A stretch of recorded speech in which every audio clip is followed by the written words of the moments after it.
एक छोटी सी 5 साल की बच्ची थी जिसका नाम था काव्या। काव्या को अपनी दादी से माँ वैष्णो देवी की कहानियां सुनना बेहद पसंद था। हर रात दादी उसे त्रिकुटा पर्वत की कहानियां सुनाती, जहां माता वैष्णो देवी तपस्या करती थी।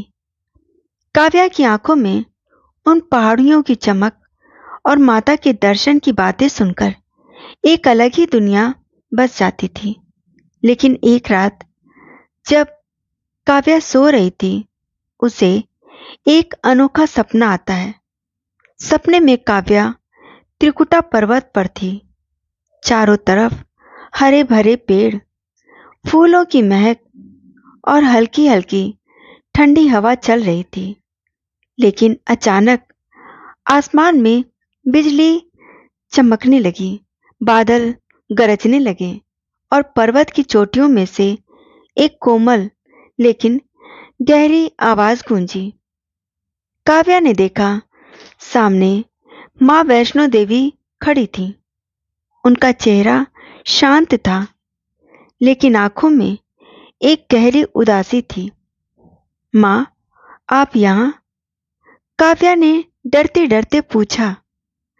मां वैष्णो देवी मुस्कुराकर काव्या के सिर पर हाथ रखती हैं और बोलती हैं, बेटी, ये मेरा घर है, लेकिन देख, मेरा यह घर अब रो रहा है। काव्या ने चारों तरफ देखा। जहां पहले हरियाली थी, वहां अब टूटी फूटी चट्टानें, कटे हुए पेड़ और मशीनों का शोर था। काव्या ने मासूमियत से पूछा, मां, ऐसा क्यों हो रहा है? आपके पहाड़ को क्या हुआ? मां ने गहरी सांस ली और बोली, बेटी, मेरे भक्त मेरे पास आते हैं और मेरी पूजा करते हैं, लेकिन मेरे इस घर की देखभाल भूल गए हैं। मेरे पहाड़ों को काटा जा रहा है, मेरे पेड़ उजाड़े जा रहे हैं और मेरी शांति को मशीनों के शोर ने छीन लिया है। यह सब विकास के नाम पर हो रहा है, लेकिन यह विकास मेरे घर को तबाह कर रहा है। काव्या की आंखें भर आईं। मां, फिर वो भूस्खलन, वो लोग जो चले गए, वो सब? मां वैष्णो देवी ने कहा, वह प्रकृति का गुस्सा था बेटी। मैंने अपने भक्तों को हमेशा प्यार दिया, लेकिन प्रकृति का संतुलन बिगड़ गया है। मेरे पहाड़ अब कमजोर हो रहे हैं। बारिश का पानी जो पहले मेरे पेड़ों की जड़ों में रुकता था, अब चट्टानों को बहा ले जाता है।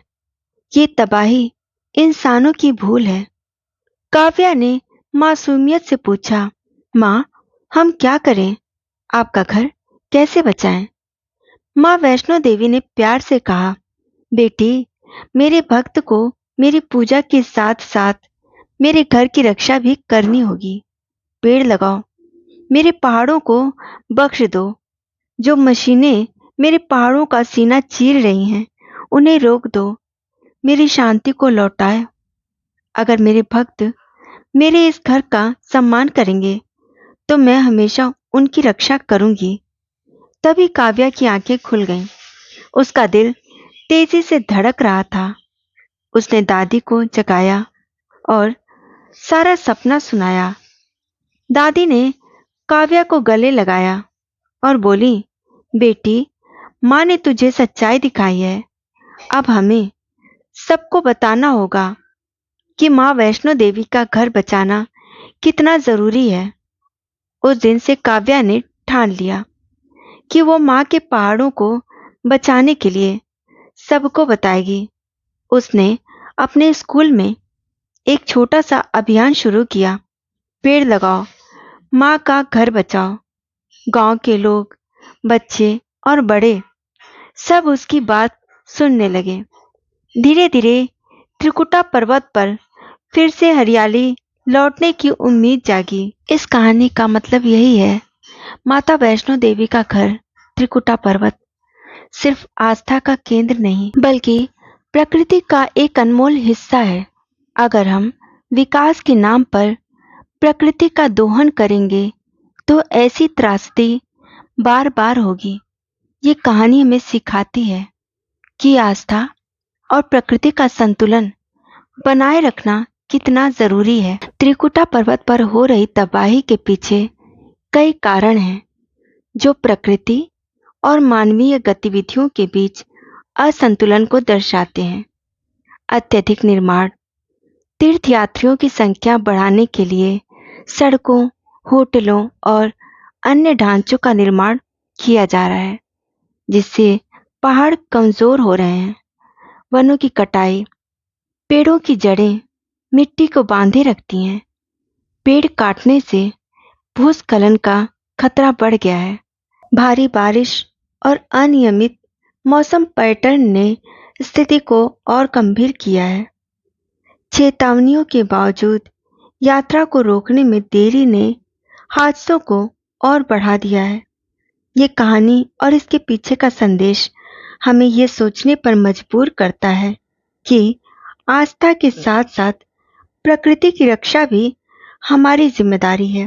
वीडियो को ज़्यादा से ज़्यादा शेयर कीजिएगा, जिससे ये जानकारी हर किसी तक पहुँचे, और चैनल को सब्सक्राइब कर लीजिएगा। अगर माता रानी के भक्त हैं तो कमेंट में जय माता वैष्णो देवी ज़रूर लिखिएगा। वीडियो को लाइक करके चैनल को सब्सक्राइब कर लीजिएगा। मिलते हैं दूसरे वीडियो में, तब तक के लिए जय माता वैष्णो देवी।